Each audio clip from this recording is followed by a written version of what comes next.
हामिद मीर का बयान इस वक्त फौज के लिए एक ट्रेलर है कि जर्नैल कश्मीर का सौदा करने जा रहे हैं। हामिद मीर का क्लियर कहना है और भी बहुत कुछ है हमारे पास, अगर इलेक्शन ना रुकवाए फौज ने तो फिर दमादम मस्त हो जाएगा सब। हामिद मीर साहिब जनवरी में इंडियन जरीदे में पाक फौज के कारनामे खुलकर लिख चुके हैं मुकम्मल तौर पर। और वो लिख चुके हैं कि बाजवा मोदी को पाकिस्तान बुला रहे थे और मोदी साहिब राजी भी हो गए थे 4 दिन के लिए। हामिद मीर और सलीम साफी जनरल बाजवा से ड्राइंग रूम में मिलते थे छुप छुप कर। हामिद मीर जब बाजवा से मिलते थे तो जरूरत नहीं थी क्या कि बाजवा से सवाल करते, या फिर जाती मफादात थे उनके।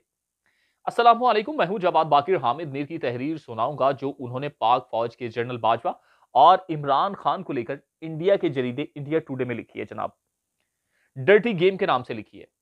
तो मीर साहिब लिखते हैं कि इमरान खान दीवार पर लिखी तहरीर नहीं पढ़ रहे। वो साबिक army chief general retired Qamar Javed Bajwa के खिलाफ हारी हुई जंग लड़ रहे हैं। बिल्कुल ठीक है, वो किसी ऐसे शख्स के खिलाफ मुकाबला कर रहा है इमरान खान जिसके पास खोने के लिए कुछ भी नहीं है, यानी कि जनरल बाजवा। जनरल बाजवा एक रिटायर्ड आर्मी ऑफिसर है जो पाकिस्तान के वजीर आजम अब नहीं बन सकते। खान एक सियासतदान है और वो दोबारा वजीर आजम बन सकते हैं। मैं एग्री करता हूं आपसे मीर साहब। क्या वो जनरल बाजवा को निशाना बनाकर नए army chief general Syed Asim Munir को ब्लैकमेल करने की कोशिश कर रहे हैं कि वो पाकिस्तान के ताकतवर तरीन अदारे पर हमला करके नाअहली की गिरफ्तारी से बच पाएगा? मैंने 1995 में इन्हें मशवरा दिया कि वो सियासत में ना आए और समाजी खिदमात पर तवज्जो दें। मैं इसे एक गैर मुतनाज़ क्रिकेट हीरो पर देखना चाहता था जिसने पाकिस्तान के लिए 1992 का वर्ल्ड कप जीत कर आया था। मुझे तो डर था कि इसकी प्ले बॉय की तस्वीर और नाजायज बच्चे इसकी सियासत की राह में रुकावट बन सकते हैं, लेकिन इसने मेरी बात बिल्कुल नहीं सुनी है। ठीक है मीर साहिब, ये तो आप सीधी सीधी इमरान खान की इज्जत की धज्जियां नहीं उड़ा रहे। आप इतनी इज्जत करते हैं कि आप अपनी तहरीर में इनको प्ले बॉय से याद कर रहे हैं, और वो भी इंडियन जरीदे में। फिर मीर साहब फरमाते हैं कि उन्होंने सियासत में शमूलियत इख्तियार की और अपने सियासी मुखालफीन को बाउंसर्स फेंकना शुरू कर दिए। ठीक है, अब वो पाक फौज के खिलाफ बाउंसर्स इस्तेमाल कर रहे हैं। दिलचस्प बात यह है कि इमरान खान ने कई बार जनरल बाजवा का दिफा किया जब जनरल बाजवा नवाज शरीफ की तनकीद की जद में थे। 2020 में भी खान ने कहा कि नवाज शरीफ पाक फौज पर हमला करके भारतीय वजीर आजम मोदी का खेल खेल रहे हैं। फिर मेरा सवाल है मीर साहिब से कि आपने जो चीख चीख कर बताया कि फौज के पास तेल के पैसे नहीं है, तो आप क्या भारत को हलाशेरी नहीं दे रहे? क्या आप मोदी का खेल नहीं खेल रहे? आप खेल क्या, आप तो इनके जरीदे में जाकर लिखते हैं इंडिया के, और फख्र महसूस करते हैं कि जर्नल के बारे में लिखा, और वो भी इंडिया के जरीदे में। फिर आगे चले, मीर साहब फरमाते हैं कि इमरान खान ने इतराफ किया कि उन्होंने 2019 में उस वक्त के आर्मी चीफ की मुद्दत मुलाजमत में तोसी करके एक बहुत बड़ी गलती की थी। मतलब कि वो बहुत बड़ी गलती उन्होंने कहा करती थी। सवाल यह है कि मीर साहिब, जिम्मेदार तो आप भी थे क्योंकि आप सहाफियों के जनरल बाजवा से मीटिंग हो चुकी थी। हकीकत आपको भी मालूम थी, बताया यही जा रहा था कि जंग के हालात हैं तो इसलिए एक्सटेंशन है।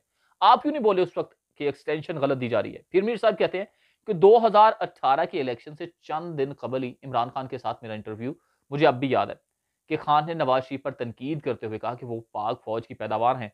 जब ये इंटरव्यू नशर हुआ तो मुझे जनरल बाजवा साहब ने बुलाया रावलपिंडी में। मैं रावलपिंडी में इनकी रिहाइश गाह पर पहुंचा तो वहां एक और सहाफी दोस्त उनके, यानी कि सलीम साफी साहब मौजूद थे। अब सलीम साफी बाजवा साहब से कह रहे थे कि आपने पक्का सोच लिया जी खान साहब को ही लेके आना है, वजारत उस्मा के ओहदे पर लगाने का फैसला कर लिया। लेकिन मेरे अल्फाज को याद रखिएगा कि वो आपको ना सिर्फ खो देंगे बल्कि आपकी पीठ में छुरा भी घोंपेंगे। फिर सवाल है मेरा मीर साहब से, आपने भी ड्राइंग रूम में मुलाकातें करने वाले सहाफियों की फहरिस्त में तो आप शामिल हैं क्या? जब सलीम साफी चले गए तो जनरल बाजवा ने मुझसे कहा कि मुझे बहुत से लोग कहते हैं कि हामिद मीर गद्दार है जो हमेशा फौज के खिलाफ बोलता है, बड़ी तनकीद करता है, मगर मुझे पता है कि तुम बड़े मुहिब्बे वतन हो और अब इस तरह ना करो। उन्होंने दरख्वास्त की कि बराए मेहरबान मुहिब्बे वतन होने के नाते हमारी मदद करें। वाह, बाजवा साहब आपका भी क्या मयार था कि एक तरफ आप मीर को गद्दार कह रहे हैं और दूसरी तरफ इससे मदद मांग रहे हैं। मुझे 2019 में जनरल बाजवा से एक मुलाकात याद है। ये मीर साहब लिख रहे हैं कि जब उन्होंने मुझसे कहा था कि आप वजीर आजम से जरूर मिलें और उन्हें वजीर आला पंजाब उस्मान बुज़दार को हटाने का कहें। मैंने उसे एक बार फिर ये कहकर नाराज किया, यानी कि बाजवा साहिब को, कि मैं सिर्फ एक सहाफी हूं, ये मेरा काम नहीं। वाह अहमद मीर साहब, आपके क्या कहने हैं? आपके बगौल जनरल बाजवा इमरान खान को लेकर आए और इमरान खान की इतनी जुर्रत नहीं कि बाजवा साहिब का बंदा पंजाब का वजीर आला ना बने। कमाल है भाई, आप तो कमाल ही कर गए। आगे चलें। जनरल बाजवा जो भारत के साथ अच्छे ताल्लुकात चाहते थे, उन्होंने एक बार मुझसे बताया कि इस वक्त के वजीर आजम यानी कि जब 2017 में शाहिद खान नवाजी थे, उनसे बाकायदा तौर पर उनसे इजाजत ली और बैक चैनल हमने राबिते हिंदुस्तान से शुरू कर दिए थे, मीटिंग्स भी हुई। इमरान खान के वजीर आजम ऑफिस आमद के बाद उन्होंने बैक चैनल को दोबारा चालू किया। रुकें जरा, शाहिद खान अब्बासी से बाजवा साहिब इजाजत ले रहे हैं और जब इमरान खान बरसरे इक्तदार आए तो खान को कानो कान खबर भी नहीं हुई। आप इंडिया के साथ राबिते कर रहे हैं, वाह। जनरल बाजवा के मुताबिक भारतीय वजीर आजम मोदी ने 9 अप्रैल 2021 को पाकिस्तान का दौरा करने पर इत्तफाक कर लिया। जनरल फैज हमीद ने मुबैना तौर पर एक खलीजी मुल्क जिसमें हिंदुस्तान के कौमी सलामती के मशीर उस वक्त अजीत डोवाल थे, उनसे मुलाकात की और उस बात पर इत्तफाक किया कि दोनों ममालिक एक दूसरे के साथ तिजारत भी शुरू करेंगे, क्रिकेट भी बहाल करेंगे, ठीक है, और ये खोलें, अब काम आगे चले। लेकिन इमरान खान की काबीना इस फैसले को ठुकरा दिया। वो सामने खड़े हो गए कि भाई ये क्या कर रहे हैं आप। जनरल बाजवा का दावा है कि दोनों फरीकैन ने तनाज़ा कश्मीर को 20 साल तक मुंजमद करने पर इत्तफाक किया। अब बताइए क्यों नहीं जुर्रत की मीर साहब आपने बाजवा से सवाल की, क्यों नहीं उठाया ये इशू टीवी प्रोग्राम में, अब रिटायरमेंट के बाद ही क्यों। और ये दो फरीकैन कौन थे जो कश्मीर इशू को लेकर राजी थे कि 20 साल के लिए खामोश हो जाएं। वो पाकिस्तान की जानिब से फौज थी क्या? क्योंकि इमरान खान तो इनकार कर चुके थे, लेकिन अच्छी बात यह है कि इमरान खान पाक फौज के लिए सबक बन गए हैं। सबक क्या है? सियासत में मुदाखलत ना करें, इंतखाबात में जोड़ तोड़ ना करें, पाकिस्तानी अवाम आज़ादाना मुनसिफाना इंतखाबात के जरिए अपने मुस्तकबिल का फैसला करें। ये जितनी मैंने आपको स्टोरी सुनाई है, जिसमें कुछ चंद एक सवालात साथ साथ मैंने मीर साहिब के लिए भी रखे हैं, मुझे यकीन है वो जवाब तो नहीं देंगे खैर, मगर मीर साहिब ने ये तमाम कुछ जो लिखा है, ये इंडिया का एक जरीदा है इंडिया टुडे के नाम से, वहां पर लिखा। उन्होंने इससे कबल यानी कि ये जनवरी 2023 में ही उन्होंने ये जंग अखबार में भी लिखा, मगर जंग अखबार में इस तरह की तहरीर थोड़ी सी कट करके उन्होंने लिखी। मगर वहां पर इंडिया जब जरीदे में लिखते हैं तो वो मुकम्मल डिटेल से लिखते हैं।